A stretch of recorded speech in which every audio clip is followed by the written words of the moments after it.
Toomemäe koda otsustas esitada ta laureaadiks, kuna ta on Tartust pärit ja ühtlasi on ta esinenud ka JCI konverentsil. Tema tähelend algas sellest, kui ta 2010. aastal esitas oma idee ajujohile ning ühtlasi ka võitis selle konkursi.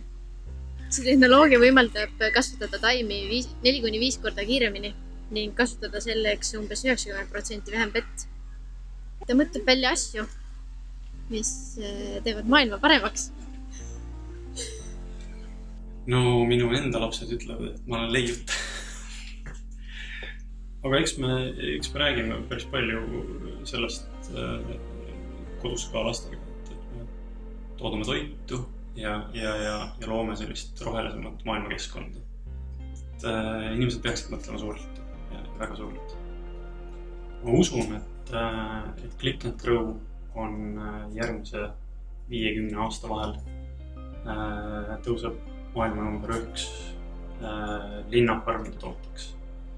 Ehk et me toome toidu, värske naturaalse toidu inimestele lähedale.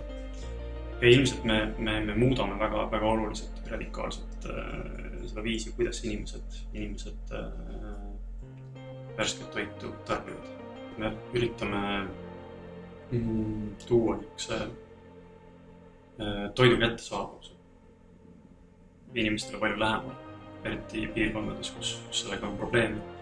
Ja järgmise 10 aastaga on maailmas ülitugevalt esile kerkimas veeprobleem, siis see on meie üks olulisi prioriteete, et põllumajanduses.